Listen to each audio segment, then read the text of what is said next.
నమస్తే అస్తు భగవన్ విశ్వేశ్వరాయ మహాదేవాయ త్రయంబకాయ త్రిపురాంతకాయ త్రికాగ్నికాలాయ కాలాగ్నిరుద్రాయ నీలకంఠాయ మృత్యుంజయాయ సర్వేశ్వరాయ సదాశివాయ శ్రీమన్మహాదేవాయ నమః. కార్తీక పురాణంలో ఈరోజు మనం 8వ అధ్యాయం పరమ పవిత్రమైన ఈ కార్తీక పురాణాన్ని వశిష్ఠ మహర్షి జనక మహారాజుకి చెప్తూ ఉన్నాడు.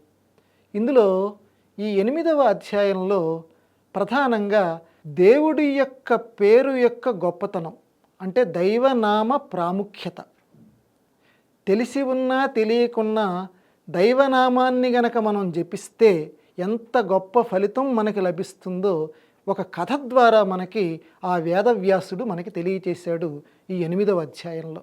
పూర్వకాలంలో ఒక గొప్ప బ్రాహ్మణుడు, సత్యనిష్ఠుడు, సత్యము యందు చాలా ఆసక్తి కలిగిన కూడా పేరు కూడా అదే. ఆయన భార్య కూడా ఆయనకి తగినటువంటిదే, ఉత్తమ ఇల్లాలు. అయితే దురదృష్టవశాత్తు వాళ్ళకి ఒక కొడుకు పుట్టాడు. ఆ మహానుభావుడి పేరు, ఇక్కడ మహానుభావుడు అంటే వ్యంగ్యం, ఆ మహానుభావుడి పేరు ఏంటంటే అజామిలుడు. తల్లిదండ్రులు ఎంత ఆలోచించి పేర్లు పెడతారండి. ఇక్కడ పేర్లు పెట్టే ముందు చాలా జాగ్రత్తగా ఆలోచించాలి. అజామిలుడు అంటే అర్థం ఏంటంటే, జా అంటే పుట్టటం, అజ అంటే పుట్టుక లేనటువంటి వాడు. అంటే ఎవరు కూడా ప్రపంచంలో ప్రతి వాళ్ళం కూడా మోక్షం కలగాలి, మళ్ళీ మళ్ళీ ఆ గర్భవాసం, ఆ కష్టాలు అనుభవించకూడదు, ఈ లోకపు కష్టాలు అనుభవించకూడదు, మోక్షం కలగాలి అనేటువంటి గొప్ప పేరు. అంటే నా కుమారుడికి కూడా ఆ సాయుధ్యం, ఆ మోక్షస్థితి స్వామివారి రూపంలో కలిసిపోవాలి అనే గొప్పతనం రావాలి, ఆ గొప్ప స్థితి నా కొడుక్కి రావాలని తండ్రి కోరుకున్నాడు. మళ్ళీ మళ్ళీ పుట్టుక లేకుండా ఉండాలి నా కొడుక్కి, ఇదే చివరి పుట్టుక కావాలి అని అజామిలుడు అని పేరు పెట్టాడు. అంటే ఎప్పుడు దైవధ్యానంలో నా కొడుకు ఉంటాడు కదా అని. కానీ తండ్రి గారు ఎంత గొప్ప ఉద్దేశంతో ఆ పేరు పెట్టారో కానీ దానికి విరుద్ధంగా మనవాడు చిన్నప్పటి నుంచి ఏ లోకంలో ఎన్ని దురలవాట్లు ఉన్నాయో, లోకంలో ఎంత చెడ్డతనం ఉందో అదంతా తనలో నింపుకున్నాడు. ఎక్కడ తిరగకూడదో అక్కడ తిరగటం మొదలుపెట్టాడు. ఏ వ్యసనం మనిషికి రాకూడదో ఆ వ్యసనం వెంబడి పరిగెత్తడం మొదలుపెట్టాడు. ఆడది అని కనపడితే చాలు వెంట పట్టడం మొదలుపెట్టాడు.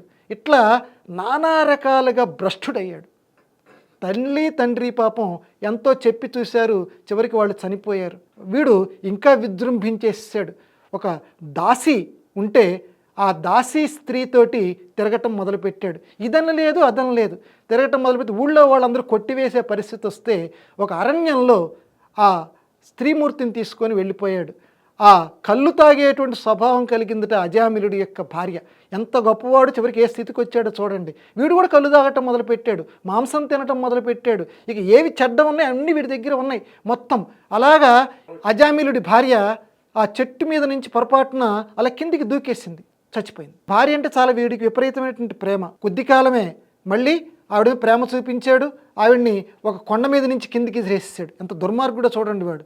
తగలబెట్టడానికి కూడా వీడికి ఓపిక లేదు. చివరికి వాళ్ళ కూతురు, అంటే మనం నోటితో చెప్పుకోలేమండి, కూతుర్ని మళ్ళీ ఆవిడతోటి సుఖం అనుభవించడం ప్రారంభించాడు అజామిలుడు. లోకంలో మనం అసలు ఇలాంటి జరుగుతుంది అనుకుంటాం. ఆ కూతురికి కొడుకు పుడితే ఆ కొడుక్కి మరి వీడికి ఏ అదృష్టం ఉందో, తండ్రి గారు పూర్వజన్మలో ఎటువంటి అదృష్టం చేశారో కానీ వాడికి నారాయణ అని పేరు పెట్టాడు. ఆ నారాయణ అనే పేరు పెట్టుకు కొడుకు అంటే మాత్రం విపరీతమైనటువంటి పిచ్చిట వీడికి, ఈ అజామిలుడికి. ఎప్పుడు కూడా నారాయణ నారాయణ, పొద్దున్న లేస్తే నారాయణ, పడుకుంటే నారాయణ, మెలకు వస్తే నారాయణ, నారాయణ నారాయణ నారాయణ నారాయణ. అంటే వాడికి తెలియకుండానే, అంటే మనం ఈ కథలో మనం తెలుసుకోవాల్సింది ఏంటంటే అండి, మంచి పేరు పెట్టాలి. మంచి పేరు పెట్టడం వల్ల మనకి ఉత్తమ గతులు లభిస్తాయి, తల్లిదండ్రులకి వాళ్ళకి కూడా లభిస్తాయి. అందువల్ల అర్థవంతమైన పేర్లు పెట్టుకోవాలి, దైవనామాలు పెట్టుకోవాలని ఈ కథ మనకి వేదవ్యాసుడు మనకి తెలియకుండానే ప్రబోధిస్తున్నాడు. సరే, ఈ రకంగా పేరు పెట్టుకున్నాడు, చక్కగా ప్రేమతోటి పిలుచుకుంటున్నాడు. కొంతకాలానికి వీడికి చనిపోయాడు. చనిపోయేటువంటి పరిస్థితిలో చిట్ట చివరిలో కూడా యమభటులు భయంకరంగా కనపడతాటండి చచ్చిపోయేటప్పుడు. వాళ్ళని చూసి వణికిపోయాడు.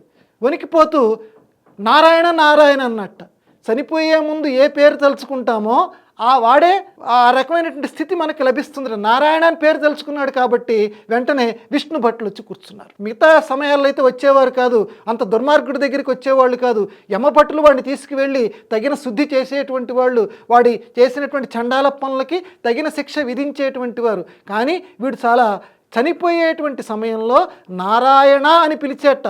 నిజానికి దేవుణ్ణి స్మరించాలని వాడు పిలవల, కొడుకుని స్మరించుకున్నాడు. నారాయణ నారాయణ భయంతో వణికిపోతూ నారాయణ నారాయణ అనుకున్నాడు. కానీ ఆ పేరు పిలవటం వల్ల విష్ణుదూతలు వచ్చి కూర్చున్నారు. అప్పుడు యమదూతలు వీళ్ళతోటి సంవాదం చేయటం మొదలుపెట్టారు. వీడింత దుర్మార్గాలు చేశాడు, వీడిని మేము పట్టుకెళ్ళాలి కాదు అని చెప్పి అప్పుడు ఆ విష్ణుదూతలు యమదూతలతోటి మాట్లాడటం మొదలుపెట్టారు అని ఈ అధ్యాయాన్ని వేదవ్యాసుడు ముగిస్తాడు. తర్వాత కథ మనకి తర్వాత అధ్యాయంలో చెప్తాడు. మొత్తం మీద మనం ఇక్కడ తెలుసుకోవాల్సింది ఏంటంటే, చనిపోయే ముందు దైవనామాన్ని ప్రతి వాళ్ళను స్మరించాలి.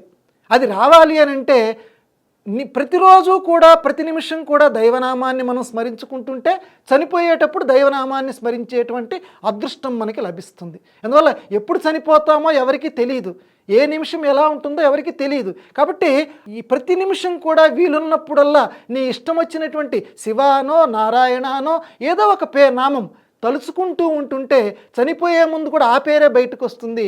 నువ్వు ఉత్తమమైనటువంటి స్థితి నీకు లభిస్తుంది. కాబట్టి నీ కుమారుడికి పేరు పెట్టుకో, నీ కూతురికి పేరు పెట్టుకో, దైవనామం పెట్టుకో, అది నిన్ను రక్షిస్తుంది అని ఈ అధ్యాయం మనకి చెప్తోంది.